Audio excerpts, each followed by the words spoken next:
हरि ओम हरि ओम हरि ओम।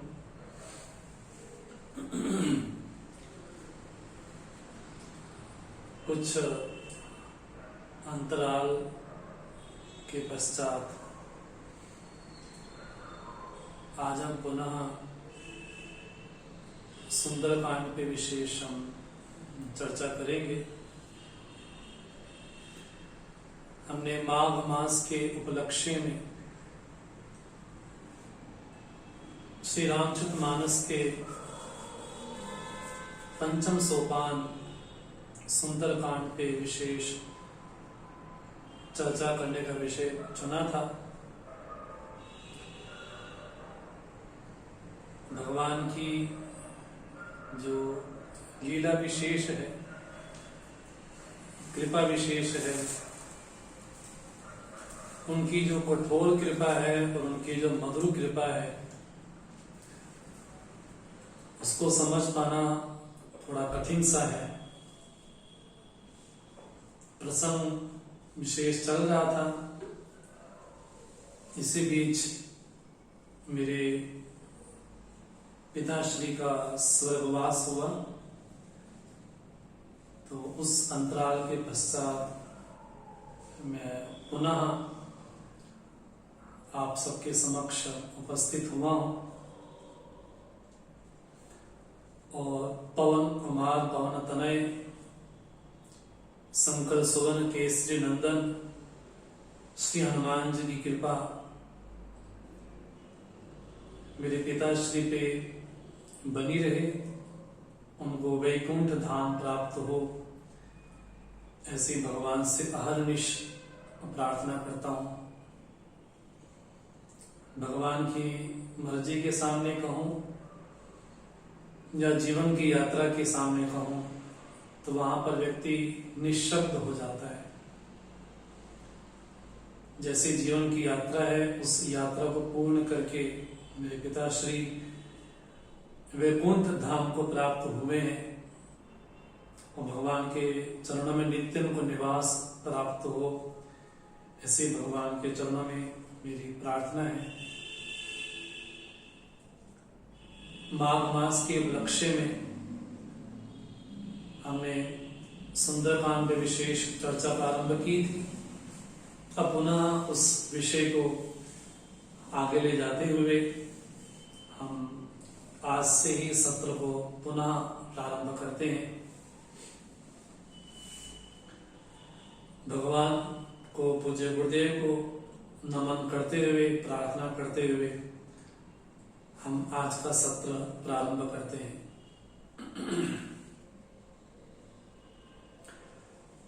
ओम सहना भवतु सहनौ भुनक्तु सह वीर्यं कर्वावहै तेजस्विनावधीतमस्तु मा विद्विषावहै। ओम शांति शांति शांति। समस्त जन कल्याणे निरतं करुणामयं नमामि चिन्मयं देवं सद्गुरुं ब्रह्मविद्वरं सदाशिव समारंभा शंकराचार्य मध्यमा अस्मदाचार्य पर्यन्ता वंदे गुरु परंपरा वंदे गुरु परंपरा।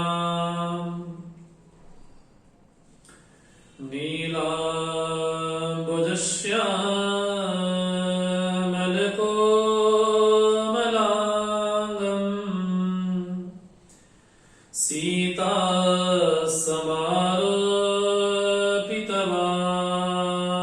समारोपितवामभागं पाणौ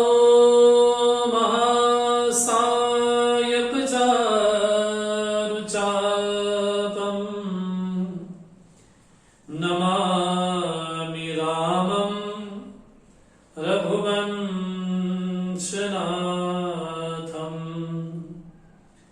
अतुलित बलधामं हैम शैलाभदेहं दनुजवन कृशानं ज्ञानिनामग्रगण्यं सकल गुणनिधानं वानिराणामधीशं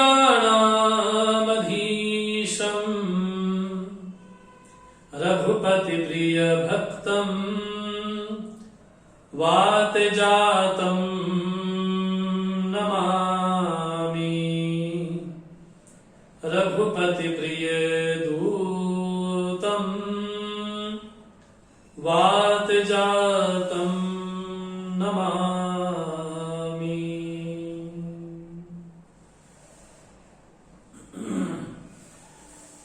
भगवान श्री राम की महाधिक कृपा से, श्री हनुमान जी की कृपा से, पूज्य गुरुदेव की कृपा से, उनके आशीर्वाद से पुनः आज हम सुंदरकांड में प्रवेश करें और श्री रामचरितमानस का पंचम सोपान, जिसका बड़ा सुंदर नाम है, नाम भी सुंदर है और उस सोपान में, उस सुंदरकांड में अनेक विशेषताएं हैं। ऐसा नहीं कि बाकी कांडों में सुंदर चर्चा नहीं हुई, बालकांड में भी बड़ी विशेष सुंदर चर्चाएं हैं, अयोध्या कांड में भी और उत्तरकांड में, किष्किंधा कांड में अनेक चर्चाएं हुई हैं। लेकिन इस सोपान का नाम श्री तुलसीदास जी ने और श्री वाल्मीकि जी ने भी सुंदरकांड ही रखा है। इस सुंदरकांड की विशेषता इस बात से स्पष्ट पता चलती है कि इस कांड में 3 साधकों की शरणागति है। ये शरणागति का कांड भी है और हम ये कह सकते हैं कि सुंदरकांड एक साधक की यात्रा है। सुंदरकांड की स्तुति के बारे में स्वयं रचनाकार कहते हैं, सुंदरे सुंदरो रामः सुंदरे सुंदरी कथा, सुंदरे सुंदरी सीता, सुंदरे सुंदरम वनम, सुंदरे सुंदरो काव्यम, सुंदरे सुंदरा कपि, सुंदरे सुंदरम मंत्रम, सुंदरे किम न सुंदरम। इस सुंदरकांड में विशेषता है श्री राम की, इस सुंदरकांड में विशेषता है मां जानकी की, सीता जी की। सुंदरकांड में बड़ी विशेष कथा हुई है, इसलिए सुंदर है। इस सुंदरकांड में वन है, वन बड़े सुंदर है। इसका जो काव्यात्मक रचना है, वो काव्यात्मक रचना भी बड़ी अद्भुत है, इसलिए वो सुंदर है। इस सुंदरकांड के जो महानायक श्री हनुमान जी हैं, वो भी सुंदर ही हैं। और इस सुंदरकांड में श्री हनुमान जी ने विभीषण को जो गुप्त मंत्र दिया है, वो भी सुंदर है। इसलिए कहा जाए सुंदरे किम न सुंदर, सुंदरकांड में आखिर क्या सुंदर नहीं है। यहां पर श्री हनुमान जी की शरणागति है, इस सोपान में श्री विभीषण जी की शरणागति है और इस सोपान में समुद्र की भी शरणागति है। तो हम कह सकते हैं कि सुंदरकांड में शरणागति का विशेष स्वरूप बदलाया है। और साधक की यात्रा कहां से प्रारंभ होती है, उस साधक की यात्रा में क्या क्या पड़ाव आते हैं और क्या क्या विघ्न विशेष आते हैं। और इस यात्रा में हनुमान जी 3 पर्वतों पर चढ़े हैं।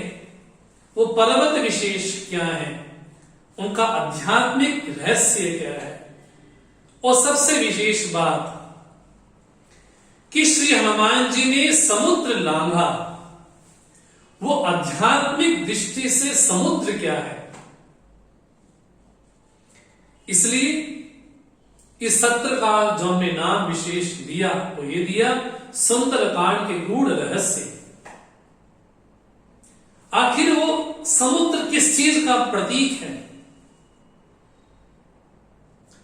विनय पत्रिका में गोस्वामी तुलसीदास जी ने कहा कि वास्तव में वो समुद्र क्या था, तो आध्यात्मिक दृष्टि से उस समुद्र की उपमा की गई। तो विनय पत्रिका में गोस्वामी जी कहते हैं कुणप अभिमान, बोले वो सागर क्या है जिसको हनुमान जी ने पार किया। तो गोस्वामी जी कहते हैं कुणप अभिमान, कुणप मैंने सागर, वो सागर किस चीज का प्रतीक है। तो कहा वो हमारे देहाभिमान का प्रतीक है। जो देहाभिमान से पार हो चुका है या हो सकता है, वो ही समुद्र को लांघ सकता है। इस सागर की विशेषता है। उस सागर में क्या क्या विघ्न विशेष आते हैं, इसकी भी हम चर्चा विशेष करेंगे। लेकिन प्रकृत प्रसंग, जब हमने प्रसंग प्रारंभ किया था, उस प्रसंग में हम पहुंचे थे कि श्री राम जी की मित्रता हुई सुग्रीव से, और सुग्रीव ऋषिमुख पर्वत पर रहते हैं और बाली के डर से वहां पर रहते हैं। हनुमान जी के अनुनय से, विनय से, उनकी प्रार्थना से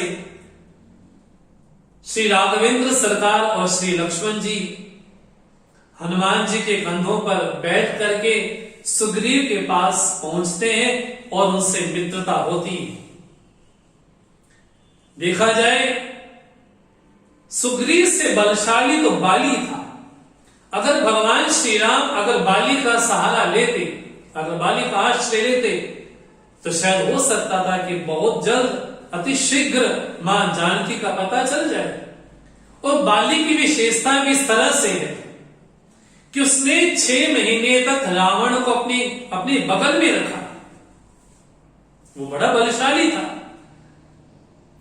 अगर राम जी बाली से मित्रता करते तो बहुत जल्द राम जी को सफलता प्राप्त हो जाती। लेकिन राम जी ने मित्रता की सुग्रीव से। और सुग्रीव कौन है? सुग्रीव, जिसका कंठ बड़ा, जिसका मधुर है, अर्थात जिसके जीवन में शरणागति है, ऐसा कंठ विशेष जिसका है वो सुग्रीव है। और जब राघवेंद्र सरकार ने, जब श्री राम जी ने शबरी को नवदा भक्ति बतलाई, तो श्री राम जी ने शबरी से मां जानकी का पता पूछा। और ये बड़ा आश्चर्य है कि शबरी ने मां जानकी को देखा नहीं था, लेकिन फिर भी श्री राम ने शबरी से पूछा जानकी का पता कि जानकी मुझे कहां प्राप्त होगी। तो शबरी ने कहा था कि आप ऋषिमुख पर्वत पर जाएंगे और आपकी सुग्रीव से मित्रता होगी। तो साधक का मान बढ़ाने के लिए श्री राम जी ने सुग्रीव से मित्रता की। और बाली एक कर्म का प्रतीक है। कर्मी व्यक्ति, पुरुषार्थी व्यक्ति को यह लगता है कि मैं सब कुछ कर सकता हूं, सब कुछ प्राप्त कर सकता हूं। लेकिन आध्यात्मिक मार्ग में कृपा ही विशेष एक आलंबन विशेष होता है। उस कृपा के आलंबन का सहारा लेकर के व्यक्ति प्रभु श्री राम को प्राप्त कर सकता है। और यही दोष विशेष बाली के हृदय में भी था। उसको लगता था कि मैं पुरुषार्थ के बल से रावण जैसे महान रथी को भी बगल में छुपा सकता हूं। लेकिन केवल पुरुषार्थ से, केवल स्वयं के पुरुषार्थ मात्र से व्यक्ति को मोक्ष की प्राप्ति हो जाए या ईश्वर के चरणों की प्राप्ति हो जाए, तो बड़ा बड़ा विचित्र सा लगता है। लेकिन श्री राम जी ने मित्रता की सुग्रीव से, और मित्रता भी इस तरह से प्रगाढ़ हुई, राम जी ने आश्वासन दिया सुग्रीव को, सखा सोच सब त्यागो बल मेरे। हे सखा, हे मेरे मित्र, अपनी समस्त चिंताओं को मेरे सहारे छोड़ करके निश्चिंत हो जाओ। ये श्री राम जी का सुग्रीव के प्रति बहुत बड़ा आश्वासन था। और सुग्रीव ने थोड़ी ढिठाई भी की, थोड़ी अपनी चंचलता भी दिखाई, लेकिन समय पा करके सुग्रीव को थोड़ी समझ आई कि मैंने कहा गलती विशेष कर दी। पुनः वो भगवान से क्षमा याचना करते हैं और पुनः एक योजनाबद्ध तैयारी करते हैं और समस्त वानरों को बुलाते हैं और समस्त वानरों को समस्त दिशाओं में, उत्तर पूर्व दक्षिण दिशाओं में भेजते हैं ताकि श्री जानकी जी का पता लगाया जा सके। लेकिन बड़ी विचित्र यहां पर घटना घटती है कि समस्त वानरों को तो भेजा गया अन्य दिशाओं में, किसी को उत्तर में भेजा गया, किसी को पूर्व में, तो किसी को पश्चिम में। लेकिन श्री हनुमान जी की जब बारी आई तो उनको भेजा गया दक्षिण दिशा में। और श्री तुलसीदास जी कहते हैं कि मानव जीवन का सार्थक यही फल है कि भगवान के द्वारा बनाए हुए रास्ते पे, मार्ग पे चल करके भगवान को प्राप्त कर सके। यही भगवान की महती कृपा भी होगी, यही मनुष्य जीवन की सार्थकता भी होगी।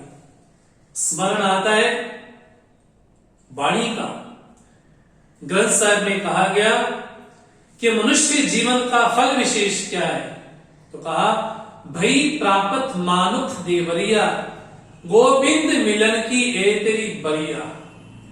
बोले ये जो मनुष्य शरीर प्राप्त हुआ वो किसके लिए प्राप्त हुआ, तो कहा गोविंद की प्राप्ति के लिए। वहीं गोस्वामी जी कहते हैं देह धरी कर ये फल भाई, भजे राम सब काम बिहाई। किष्किंधा कांड के 22वें दोहे में गोस्वामी जी ये कहते हैं कि देह धरी कर ये फल भाई। बोले मनुष्य शरीर प्राप्त हो जाना, इसका फल विशेष क्या है, तो गोस्वामी जी कहते हैं भजे राम सब काम बिहाई। बोले समस्त कामों को छोड़ करके श्री राम का भजन किया जाए, यही मनुष्य जीवन के फल कहा जा सकता है। और गोस्वामी जी कहते हैं सोई गुण गन्ने सोई बड़ भागी, जो रघुबीर चरण अनुरागी, आयुष मांगी चरण सिरनाई, चले हर्षी सुमिरत रघुलाई। सोई गुण के सद्गुणों की वही खान है, वही बड़भागी है जिसको श्री राम जी के चरणों में अनन्य प्रेम है। और श्री राम जी ने जाते समय हनुमान जी को बुलाया और उनके सर पे हाथ रखा और उनके हाथ में मुद्रिका विशेष दी। तो गोस्वामी जी कहते हैं परसा शीस सरौ पानी, कर मुद्रिका दीन जन जानी, बहु प्रकार सीतै समझायो, कहीं बल बिरे बेगी तुम आयो, हनुमत जन्म सफल करी माना, चलो हृदय धरि कृपा निधाना। श्री हनुमान जी को श्री राम जी कहते हैं और कहने के पहले कर मुद्रिका दीन जन जानी, अपना सेवक जान करके श्री राम जी ने हनुमान जी के हाथ में ही मुद्रिका विशेष दी और कहा बहु प्रकार सीतै समझायो, बहुत प्रकार के जानकी जी को समझाना। लेकिन एक बात बड़ी विशेष कह दी, कई बल विरह बेगी तुम आयो, मेरा बल भी बतलाना और मेरा विरह मेरा प्रेम भी बतलाना कि मेरा क्या बल विशेष है, ये जानकी जी को पता हो। लेकिन एक बात विशेष, मेरा जो विरह है, जो मेरा प्रेम जानकी जी के साथ है, बोले हमारा जो मनुष्य का जो प्रेम होता है उसको उसमें आसक्ति विशेष होती है, उसमें स्वार्थ विशेष होता है, लेकिन राम जी का जानकी जी के साथ जो प्रेम है वो कैसा प्रेम है? वो निश्चल प्रेम है, जहां कामना नहीं है, जहां स्वार्थ विशेष नहीं।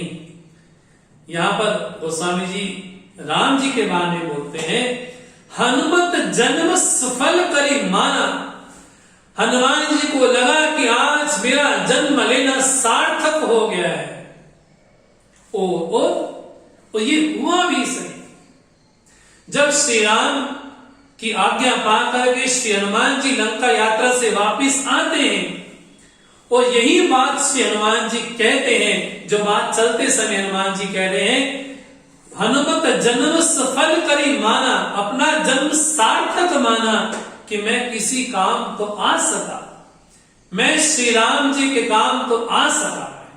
और यही बात जब लंका से वापस आते हैं तो श्री हनुमान जी कहते हैं, अब क्या हुआ? प्रभु की कृपा भयऊ सब काजू, जन्म हमार सफल भा आजू। आप दोनों को मिलाकर के पंक्ति देखें, एक किष्किंधा कांड की चौपाई है और एक सुंदर कांड की चौपाई। किष्किंधा कांड में हनुमान जी के जरिए, हनुमान जी के माध्यम से गोस्वामी जी कहते हैं, हनुमत जन्म सफल करी माना। हनुमान जी को लगा कि मेरा जन्म सार्थक हो गया, कि राम जी ने मुझे आज्ञा सौंपी है। वही सुंदर कांड में हनुमान जी के माध्यम से गोस्वामी जी कहते हैं, प्रभु की कृपा भयऊ सब काजू, जन्म हमार सफल भा आजू। प्रभु की कृपा से संपूर्ण कार्य हुआ और मेरा जन्म लेना भी सार्थक हुआ। इन दोनों वचनों को जब जोड़ करके देखते हैं तो ये पाते हैं कि गोस्वामी जी का क्या विशेष चिंतन विशेष है। और श्री राम जी की आज्ञा पा करके यहां पर एक यात्रा प्रारंभ होती है। उस यात्रा का नाम है एक साधक की यात्रा। और साधक की यात्रा जब प्रारंभ हुई, हनुमान जी हैं, श्री जामवन जी हैं, श्री अंगद जी हैं, उनके साथ समस्त अन्य वानर विशेष भी है जो दक्षिण दिशा में जा रहे हैं।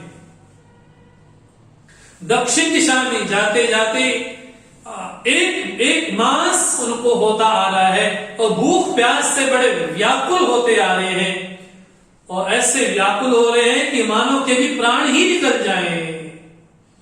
लेकिन उसी समय भगवान की कृपा विशेष से वानरों को विशेष लगा कि दूर कहीं सरोवर दिखाई पड़ता है, वहां पर कुछ पक्षी विशेष हैं, वो पक्षी वहां पर चहचहा रहे हैं। वहां पर पक्षी कौन है? तो किष्किंधा कांड के 23वें दोहे में कहा गया, चक्रवाक।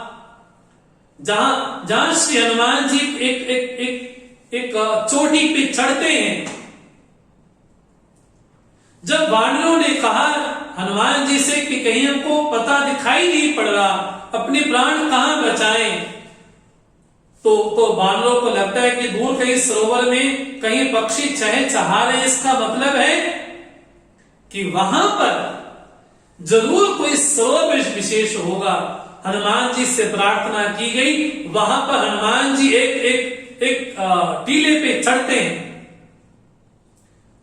चढ़ी गिरी शिखर चौदिसी देखा, भूमि बिबर एक कौतुक पेखा, चक्रवाक बग हंस उड़ाही, बहुत खग प्रबसई तही माई। हनुमान जी ने एक पर्वत को चढ़ा। उस पर्वत का नाम है विश्वास का पर्वत। जब साधक अपने यात्रा में कहीं चल पड़ता है, उसको कहीं दूर दूर तक सफलता दिखाई नहीं पड़ती, तब श्री हनुमान जी की कृपा से एक विश्वास का पर्वत जरूर चढ़ना पड़ता है।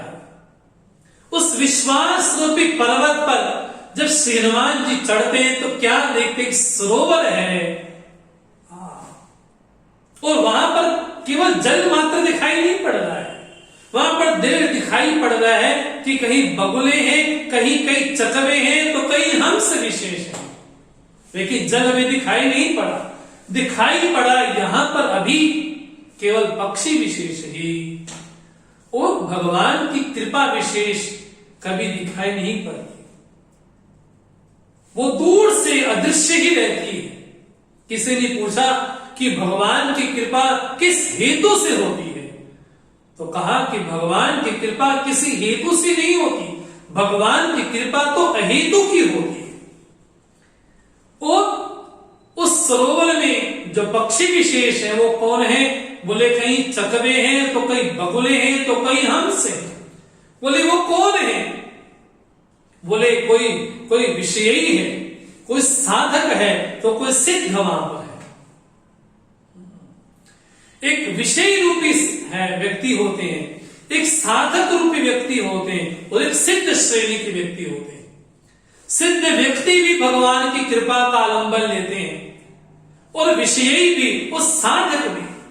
कहना यही है कि भगवान की कृपा तो अनवरत सभी लोगों पर है, लेकिन हम अपने दुराग्रह के कारण कह देते हैं कि भगवान की कृपा मेरे पर नहीं हुई।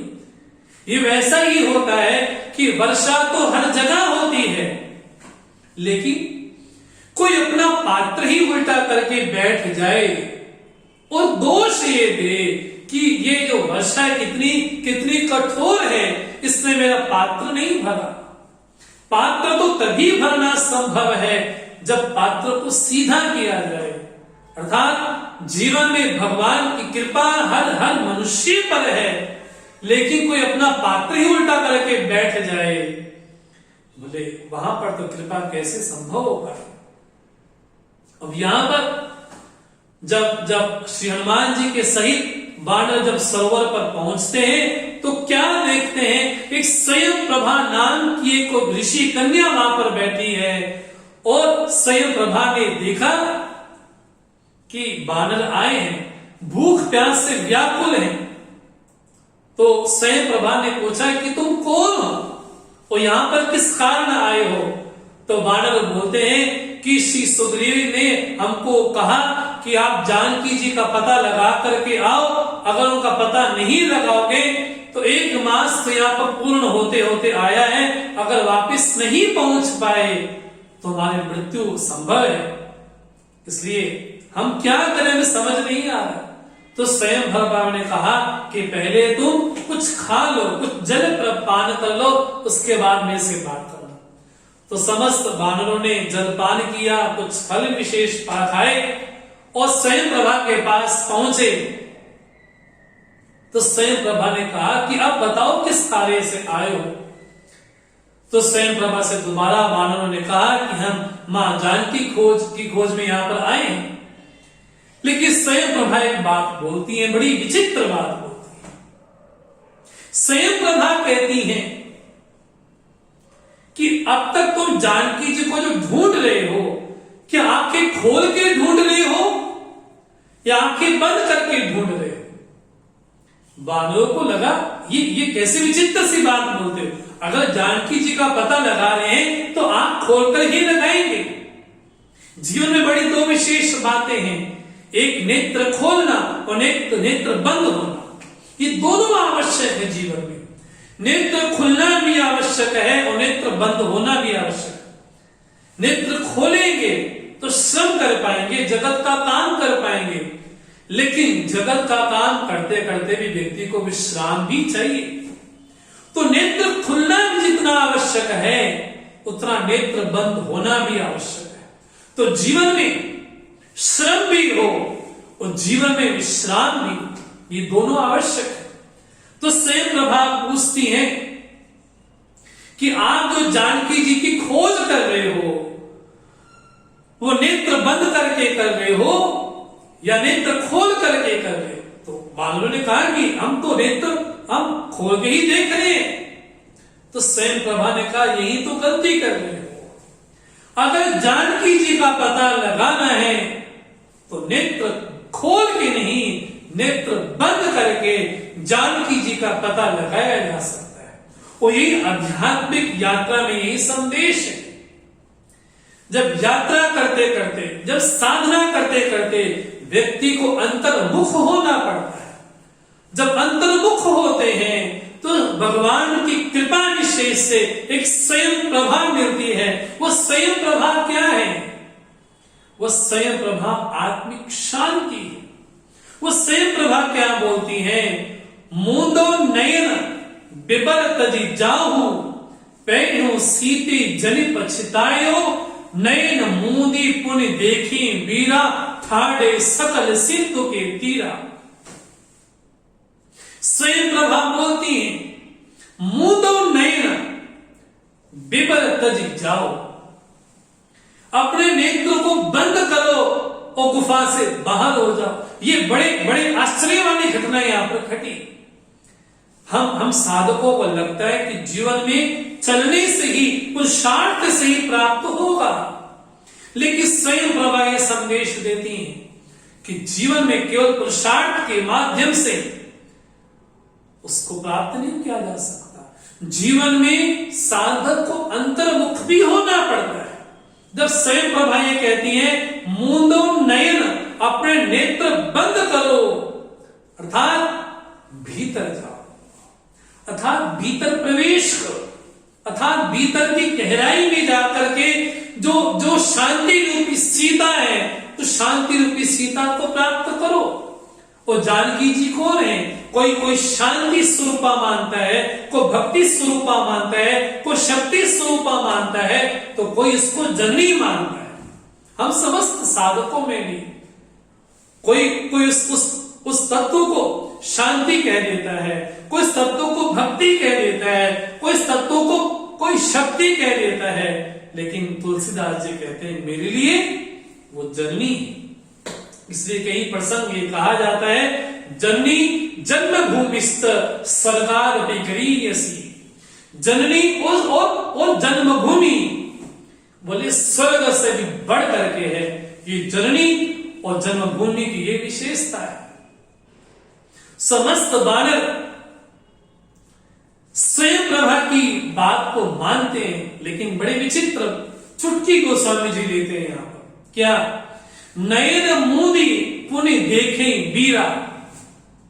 हल्का नेत्र तो बंद किया, लेकिन थोड़ा खोल के देखते हैं। ये साधकों में थोड़ी नासमझी होती है। जब ये कहा जाता है कि इतने जाप करोगे तो ये विशेषता होगी, इतने माला जाप करोगे, ये पाठ करोगे तो ये फल प्राप्त होगा, लेकिन हम क्या करते हैं? थोड़ा जाप किया नहीं, थोड़ी स्तुति की नहीं, अरे मुझे सिद्धि मिल गई, मुझे सिद्धि मिल गई, मुझे सिद्धि मिल गई। अरे थोड़ा प्रयास जब किया जाता है तब पता चलता है। ये वैसी ही बात हो गई कि किसी बगीचे में कुछ बानर फल खाने के लिए यहां पर आते थे, तो जो माली था वो उनको भगा देता था। तो बानरों ने कहा कि हम भाग भाग के थक गए, अब क्या करें? तो समस्त बानरों एक मीटिंग बुलाई। तो कहा कि हमको लोग जहां जाते भगा देते हैं, तो एक काम करते हैं, हम स्वयं ही बीजारोपण करते हैं, स्वयं ही वृक्ष खड़ा करते हैं, वो स्वयं इसका फल खाएंगे। तो समस्त बानरों ने कहा अच्छी बात। तो कोई बानर कहीं बीज लेकर के आया, कोई पानी लेकर के आया, क्योंकि देखा है कि मनुष्य कैसा करता है। तो समस्त बानर बैठ गए, तो किसी ने बीज बोया धरती पे, उसको मिट्टी से कर दिया, ऊपर से जल डाल दिया, तो समस्त बानर घेरा बना करके बैठ गए। अब थोड़ा टाइम हुआ, एक बानर उठता है, थोड़ा ऐसा मिट्टी करके देखता, अरे ये तो पेड़ बढ़ा ही नहीं। बोले थोड़ा टाइम लगता होगा, दोबारा मिट्टी डाल दी, दोबारा जल डाल दिया, थोड़े समय होगा, फिर दूसरा बानर उठा, उसने फिर मिट्टी को हिलाया, बोले ये तो पेड़ पैदा हुआ ही नहीं। बोले हमारे भी यही कहानी, हम थोड़ा सा भी कोई गायत्री मंत्र का पाठ करते हैं, जाप करते हैं, कोई भी विष्णु सहस्त्रनाम गीता पढ़ते हैं, हमको क्या लगता है कि रातों रात हमको सिद्धि मिल जाएगी। बोले वही बानरों की बात हुई। जब स्वयं प्रभा ने कहा कि नेत्र बंद करो और तुम वहीं पहुंच जाओगे, लेकिन कुछ बालों को शंका हुई, लेकिन हनुमान जी को पूर्ण विश्वास था। उनका सहारा लेकर के सबने नेत्र बंद किए और क्या देखा? ठाड़े सकल सिंधु के तीरा। क्या देखते हैं? सरोवर से दूर हट करके एक समुद्र के किनारे पहुंचते हैं। तो बानरों ने कहा ये कहां आकर के पहुंचे, कम से कम वहां पे सरोवर था, जल वहां पर पी सकते थे। यहाँ पर तो समुद्र है, खारा पानी है, यहाँ पर तो पानी भी नहीं पी सकते, वहां भी मौत निश्चित है और यहाँ भी मौत निश्चित है। बानर तो बड़े हतप्रद हो गए, उन्होंने पूरा हौसला ही डमका दिया। बोले वहां पर भी मृत्यु हो रही है, अगर वापिस जाते हैं तो सुग्रीव हमको मृत्यु दंड दे देगा, अगर यहां पर खड़े हो जाते हैं तो यहां पर तो समुद्र ही समुद्र है, जल भी पीना नसीब नहीं है यहाँ पर तो। लेकिन भगवान की कृपा कोई कोई ही देख पाता है। जब यहाँ पर बानर बात कर रहे हैं, दूर एक गीधराज जहां पर खड़ा है, संपाति को लगा आज तो बढ़िया खान पान मिला है। जैसी बातें सुन रहे हैं संपाति, बानर को लगा अरे वहां तो मौत थी, तो यहाँ पर संपाति सामने खड़ा है। संपाति तो बोलते हैं आज मुझे बहुत बढ़िया आहार मिला है। तो बानर आपस में चर्चा करते हैं, एक वो जटायु था जिसने श्री राम जी के कार्य को कितना भली भांति निभाया, वो मां जानकी को बचाते बचाते अपने प्राणों का वियोग कर दिया। और एक उसका भाई संपाति यहाँ पर है जो हमको खाने यहाँ पर आया है। तो संपाति ने कहा मुझे ठीक से कहानी बताओ कि क्या हुआ। तो वानरों ने पूरी कहानियों को बतलाई, पूरी कथा बतलाई कि किस तरह से रावण आया था, वो जानकी जी को लेकर के गया, और तुम्हारा जो भाई जटायु था उसने जानकी जी की रक्षा करते करते अपने प्राणों का देहांत कर दिया। तो संपाति कहते हैं कि मुझे उसको जलांजलि दे दे। तो जलांजलि दी। तो यहाँ पर जो संपाति है बोलते हैं कि जानकी जी को मैं देख पा रहा हूं, क्योंकि गीधे दृष्टि अपार, ये जो गीध की दृष्टि होती बड़ी अपार होती है। तो बानरों को लगा, मन में थोड़ा आया, यदि आप जानकी जी को देख पा रहे हैं तो आप ही बता दीजिए कि जानकी जी का पता कैसे चले। लेकिन संपाति जी बोलते इस समुद्र को जो लांघ पाएगा वही व्यक्ति ही, वही साधक ही जानकी जी को ठीक से देख पाएगा, उनका पता लगा पाएगा। तो संपाति कहते हैं जो नाघई सत जोजन सागर, करे सुराम काज अति आगर, मोहि बिलो की धरो मन धीरा, राम कृपा कस भयो शरीरा, पाप्यो जाकर नाम स्मरहि, अति अपार भव सागर तरहि, तास दूत तुम तजी कदराई, राम हृदय धरी करो उपाय, अस कई गरुड़ गीत जब गयो, तिनके मन अति विस्मय भयो, निज निज बल सब काऊ भाषा, पार जाय कर संशय नाथा। संपाति ने कहा था जो नाघई सत जोजन सागर, करे सो राम काज अति आगर, मोहि बिलो की धरो मन धीरा, राम कृपा कस करो सरेगा। जिस पे राम की कृपा विशेष हो, बोले वो ही सागर को पार कर पाएगा, कोई एक। अरे जिसका नाम स्मरण कर से, जिसका नाम मात्र जपने से व्यक्ति भव सागर पार हो जाता है। आखिर तुम तो राम दूत हो, तुम तो उसको पार कर ही सकते। इतना कह करके गीत तो चला गया, और यहाँ पर वानरों में यहाँ पे आपस में बड़ा संशय हुआ कि कौन सागर को पार कर पाएगा। अब यहाँ पर बड़ी विचित्र एक आध्यात्मिक संदेश हमको प्राप्त होता है। कुछ वानरों ने कहा हम तो नहीं जा सकते, हम तो नहीं जा सकते। कुछ ने कहा कि हम जा तो सकते हैं। किसी ने कहा कि नहीं, हम जब जवान थे तब तो जा सकते, अब नहीं जा सकते। यहां पर तीन श्रेणी के व्यक्ति होते, एक होते भूतवादी, एक होते वर्तमानवादी और एक होते भविष्यवादी। वर्तमानवादी साधक होते हैं, बोले वर्तमान में अगर परमात्मा प्राप्त हो जाए, अगर यहाँ प्राप्त हो जाए तो ठीक, आगे किसने देखा? तो वर्तमान में ही जो दृश्य को सत्य मान के बैठे हैं, जो सामने दिखने वाले पदार्थों को सत्य मान करके बैठे हैं, वो वर्तमान वाला जीवन जीते हैं। तो इनमें से कई बानर ऐसे हैं, उनको क्या लगता है हम तो वर्तमानवादी हैं। अगर ये सागर इतना दूर है, इसको कैसे प्राप्त कर पाएंगे हम तो इसको प्राप्त नहीं कर सकते। उनको कृपा का पता भी नहीं, उनको भगवान के आशीर्वाद का पता भी नहीं। तो समाज में से कई साधक होते हैं, उनको साधक ही कहें, जो वर्तमान का जीवन जीते कि जो दिख रहा है सो पर्याप्त, बस इसके आगे क्या है हमें नहीं पता। ये साधना करो, अरे इतना कौन प्राप्त करेगा, सुबह उठो भगवान को प्रणाम करो, बस बहुत हो गया। ये वर्तमानवादी है। एक होते हैं भूतवादी। जामवंत क्या कहते हैं, जरठ भयो अब कहीं विशेषा, नहीं तन रहा प्रथम बल लेसा। जामवंत क्या कहते हैं, अब तो बूढ़ा हो गया हूं मैं, जब जवान था तब तो न जाने क्या कर सकता था, नहीं तो न रहा प्रथम बल लेसा। इसको बोलते भूतवादी लोग। समाज में कई व्यक्ति ऐसे होते हैं जो वर्तमानवादी नहीं, जो भूतवादी होते। अरे मैं ऐसा था, मैं वैसा था, मैंने ये किया था, मैंने वो किया था। तो भूत को याद करते करते, भूतकाल को याद करते करते अपना जीवन जीते। तो जामवंत क्या बोलते हैं, जरठ भयो अब कहीं विशेषा, अब तो बूढ़ा हो गया हूं, अब तो पता नहीं मेरे सामर्थ्य में। एक वर्तमानवादी जो बानर है, एक भूतवादी जो जामवंत, एक है भविष्यवादी। वो कौन है, बोले अंगद है। अंगद क्या बोलते हैं, हाँ जी, जा तो सकता हूं अंगद कहीं जाओ में पारा, जी सन से कच फिरती बारा।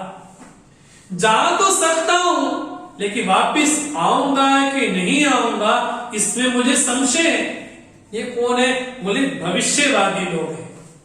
मैं कर तो सकता हूं, मैं हो तो सकता हूं, मैं कर तो सकता हूं। क्या बोलते हैं, हम होंगे कामयाब एक दिन। बोले कब, बोले भविष्य पे ही आश्रित रहते हैं। बोले ना भूत पे ही, ना वर्तमान पे, भविष्य पे। तो अंगद कौन है, बोले भविष्य पे आश्रित। क्या बोलते हैं, अंगद कहीं जाओ में पाला, जी संशय कछ फिरती बाला। लेकिन यहां पर बड़ी विशेष घटना घटने लगी। सभी अपने बल के बारे में कहने लगे, मेरे में ये बल है, मैं वर्तमानवादी हूं, मैं भूतवादी हूं, मैं भविष्यवादी हूं। लेकिन संपाति ने क्या कहा था, संपाति ने कहा था राम कृपा कस भयो शरीर, जिसपे राम की कृपा विशेष हो। बाकी बानर जामवंत अंगद तो अपने पुरुषार्थ को, अपने बल को विशेष समझने लगे। वो कृपा को नहीं समझ पाए, लेकिन कृपा को कौन समझ रहा था, सभी तो अपने बल का गुणगान करने में लगे हैं। लेकिन श्री हनुमान जी चुपचाप बैठे, कहीं रीच पति सुन हनुमाना, का चुप सारी रहो बलवाना, पवन तने बल पवन समाना, बुद्धि विवेक विज्ञान निधाना। जामन जी कहते, का चुप साध रहो बलवाना, तुम क्यों चुप बैठे हो, अरे तुम तो पवन तने हो, पवन कुमार हो, बल में विवेक में बड़े बड़े पराक्रमी हो। कवन सुकाज कठिन जग माई, जो नहीं होई तांत तुम पाई। हनुमान जी को लगा ठीक है, मेरे बल की बात हो रही है, मेरे बल की बात हो रही है। लेकिन जामन जी कहते हैं, राम काज लगी तब अवतारा, सुनितो भव भयो पर्वता तारा। जैसे ही जामन जी कहते कि तुम्हारा जन्म तो भगवान श्री राम के कार्य करने के लिए हुआ है, इतना सुनते ही सुनतो भयो पर्वता तारा, पर्वत के समान हो जाते हैं यहाँ पर तो यहाँ पर सिंहनाद करते बोलते हैं उनका उनका उनका व्यक्तित्व कैसा है। तो गोस्वामी जी कहते हैं कनक बरन तन तेज विराजा मानो अपर गिरिन कर राजा सिंहनाद करी बारे बारा लीले नाग्यो जन्म दिखारा सहित सहाय रावणी मारी आनो अहा त्रिकोट उपारी जामवंत में पूछो तो ही उचित सिखावन दीजो मोही। हनुमान जी तो अपने विकराल अपने भयंकर रूप में रौद्र रूप में प्रकट होते हैं। वो कहते क्या है, सहित साई रावणी मारी, त्रिकूट पर्वत के सहित रावण को यही तहस नहस कर सकता हूं मैं। लेकिन जामवंत से पूछते मैं क्या करूं। तो जामवंत जी कहते हैं क्या, इतना करो ता तुम जाई सीते देखी कहूं सुधि आई। बस हनुमान जी केवल इतना ही काम करिए, बस जाइए और जानकी जी का पता लगाइए और वापस आइए उनकी सुधि लेकर। इतना काम करिए बस। अगर आप ही सब कुछ कर देंगे तो रामावतार का क्या विशेष फल होगा। इतना करो बस। इतना उनकी आज्ञा पा करके श्री हनुमान जी अपनी लंका यात्रा प्रारंभ करते हैं और वहीं से ही सुंदर कांड प्रारंभ होता है। इसको पंचम सोपान कहा गया। यहां पर गोस्वामी जी ने मंगलाचरण किया है और यहाँ पर तीन विशेष मंगलाचरण किए हैं।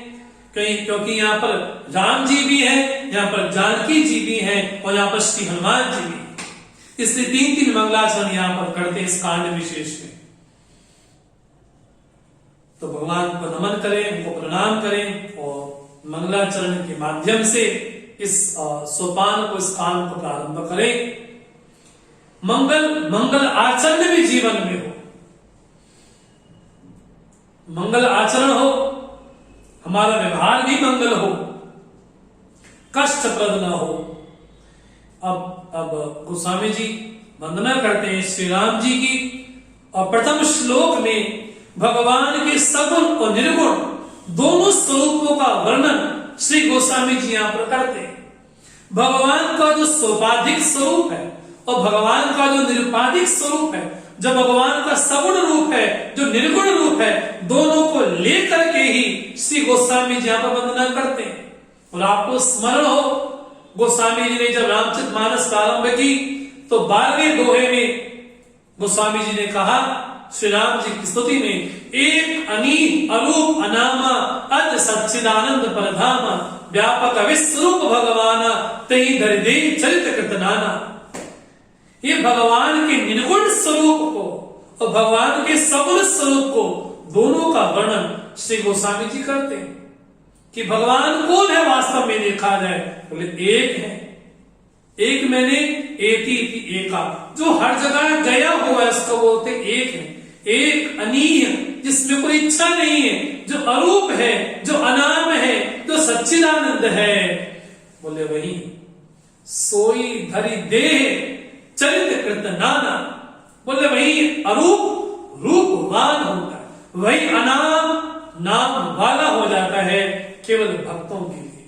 इसलिए प्रथम जो श्लोक है मंगलाचरण है सुंदरकांड का, उस श्लोक में गोस्वामी जी ने भगवान के सगुण और निर्गुण दोनों स्वरूपों का यहाँ पर वर्णन किया है।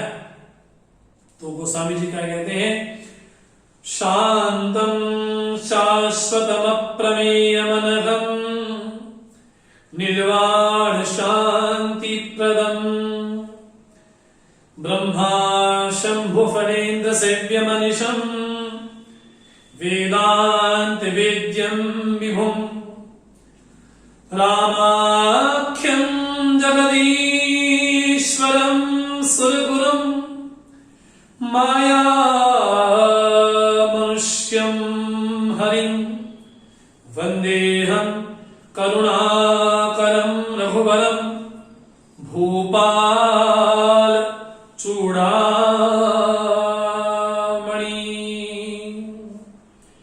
तो गोस्वामी जी कहते हैं अहम वंदे, मैं वंदना करता हूं, मैं प्रणाम करता हूं। बोले किनको, करुणाकरम, जो करुणा के सागर है, कुल को त्रिस, तृण को कुलिस करे, वो भगवान शंकराचार्य तो यहां तक बोल देते हैं। केनोपनिषद के भाष्य में, शांकर भाष्य में भगवान शंकराचार्य यहां तक बोल देते हैं, ईश्वर इच्छा तृणमपि वज्रो भवति।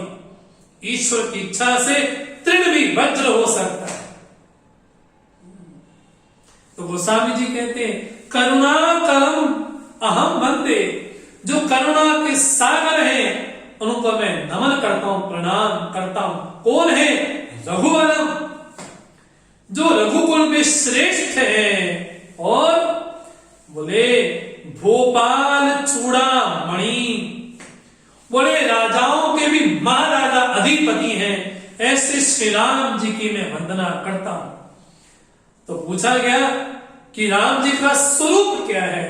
तो यहां पर प्रथम पंक्ति में भगवान का जो निर्गुण स्वरूप है, उस निर्गुण स्वरूप की व्याख्या गोस्वामी जी करते हैं। कहते हैं शांतम। राम जी कैसे? बोले शांत है, निरुपद्रव है, जिसमें विक्षेप नहीं है, जिसमें चांचल्य नहीं है। बोले जब हम शांति बोलते हैं ना, आजकल एक नया प्रसंग प्रारंभ हो गया, ओम शांति।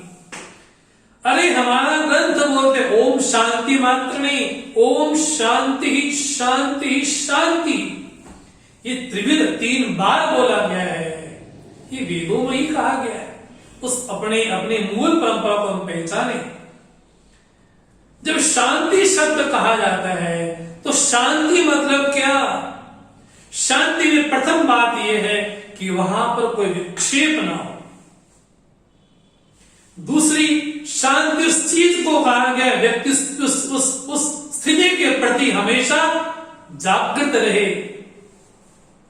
और तीसरी बात शांति में कही गई, वो वहां पर असीम सत्ता का अनुभव भी हो। बोले राम कौन है? बोले शांत स्वरूप है। जहां पर विश्राम प्राप्त होता है उसका नाम शांतम है। जो ब्रह्म तत्व है वो कैसा है? बोले इसमें माया का कोई चांचल्य नहीं, इसलिए शांत है। शाश्वतम, बोले सनातन है, आदि अनंत है, इसलिए क्या कहा जाता है? जब राम अनादि है, उनकी कथा भी अनादि होगी। हरि अनंत, हरि कथा अनंता। शाश्वत है तथा सत्य है। गोस्वामी जी ने भी जब रामचरितमानस लिखी, उनके हस्ताक्षर में भगवान शिव ने यही कहा, सत्यम शिवम सुंदरम। जो शिव है, जो कल्याणकारी है, वही सत्य है। वो जो कल्याणकारी होगा वही सुंदर होगा, जो सुंदर होगा वही सत्य होगा। जहां जहां असत्यता है वो कभी सुंदर नहीं हो सकता, जो जहां असत्यता है वो कभी कल्याणकारी नहीं हो सकता। इसलिए राम कौन है? शाश्वतम, शाश्वत है। सृष्टि के आदि अनंत कारण वही है। सृष्टि बाहर पर जाकर के लीन होती है, वहीं से उठती है, इसलिए कहा शाश्वत है। अप्रमेयम, बोले इंद्रियों का विषय नहीं है, अप्रमेय। केवल केवल इन आंखों के जरिए इसको देख पाए संभव नहीं है। कैसे है? बोले अप्रमेयम, बोले बोले प्रमाणों का विषय नहीं है, वो इंद्रियों के जरिए उसको देखा नहीं जा सकता। अनघम, निष्पाप है तथा अविद्यादि समस्त क्लेशों से रहित है। और निर्वाण शांति प्रदम, बोले जीवन में 3 प्रकार के वाण होते हैं, दुख, अज्ञान और मृत्यु। ये 3 प्रकार के वाण हैं। इनसे जो रहित है उस निर्वाण को कहा गया, वो शांति स्वरूप है। उस शांति को देने वाले श्री राम जी। ये राम जी का निर्गुण स्वरूप का वर्णन है। दूसरी पंक्ति में सगुण का वर्णन करते हैं। ब्रह्मा शंभु फणेन्द्र सेव्यम अनिशम वेदांत वेद्यम विभुम। बोले ब्रह्मादि जिनकी रचना करते हैं, जिनकी स्तुतियां करते हैं, जो अनीश हैं, जिनका कोई और शासक नहीं है, बोले इस राम को किसके जरिए जाना जाए? तो गोस्वामी जी कहते हैं वेदांत वेद्यम, वेदांत के जरिए इसको जाना जा सकता है, वेदांत के जरिए। वेदांत वेद्यम विभुम, जो व्यापक है, कौन है वो?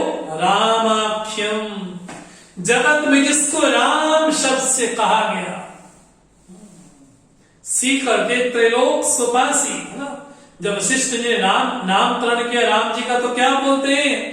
हाँ जी, सीकर दे त्रैलोक सुपासी, सो सुख धाम राम असनामा।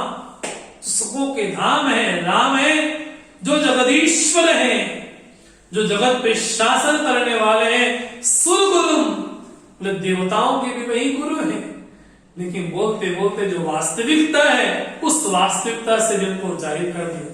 राम कौन है? माया मनुष्यम, केवल मायिक शरीर धारण करते हैं। अब वो जो अरूप है, जो अनाम है, जब वो रूपवान भी होगा तो माया का आश्रय लेके तो होगा। इसलिए कैसे राम का स्वरूप क्या है? तो वाल्मीकि जी अपने वचनों में राम जी के सामने कहते हैं कि राम स्वरूप तुम्हार वचन अगोचर, बुद्धि पर अधिक अकत अपार, नेति नेति नित वेद कहा। राम कौन है? और हमने पिछले प्रसंग में भी यही देखा था, पूरी रामचित मानस में केवल एक ही प्रश्न है, राम कवन, राम कौन है? यही प्रश्न भरद्वाज मुनि पूछते हैं, यही प्रश्न मां सती पूछती हैं, और यही प्रश्न गरुड़ जी पूछते हैं, और यही प्रश्न हम अपने आप से भी पूछते हैं कि मैं कौन हूं। तो पूरी रामचरित मानस में एक प्रश्न बार बार आता है, राम कवन, राम कौन है? तो गोस्वामी जी कहते हैं राम माया मनुष्यम हरिम, बोले माया से ये रूप धारण किया हुआ है। अरे नानक जी तो यहां तक बोल देते हैं, लोका राम खिलौना जान, लोगों ने तो भगवान को भी खिलौना ही समझ लिया है। ये नानक जी की वाणी। इसलिए गोस्वामी जी कहते हैं राम कौन है? माया मनुष्यम हरिम, बोले हरण करने वाले हैं। किसका? समस्त दुखों का, हमारे कष्टों का, पापों का हरण करने वाले हैं, इसलिए वो हरि हैं। ऐसे हरि को, ऐसे ऐसे सुर गुरु को, ऐसे जगदीश्वर को, ऐसे राम नाम को मैं नमन करता हूं, मैं प्रणाम करता हूं। इस तरह से प्रथम श्लोक में गोस्वामी तुलसीदास जी ने श्री राम जी के सगुण और निर्गुण दोनों स्वरूपों का यहाँ पर विशेष वर्णन किया है। तो आज से हमने ये सप्ताह प्रारंभ किया है, तो कल से हम इस तरह से इस प्रसंग को आगे देखते हुए जाएंगे। तो कल हम ठीक इसी समय मिलते हैं, और जो सुंदरकांड की विशेषता है, जो गूढ़ रहस्य हैं, उस पर चर्चा करते हुए हम कल से इस यात्रा को आगे लेकर के चलेंगे।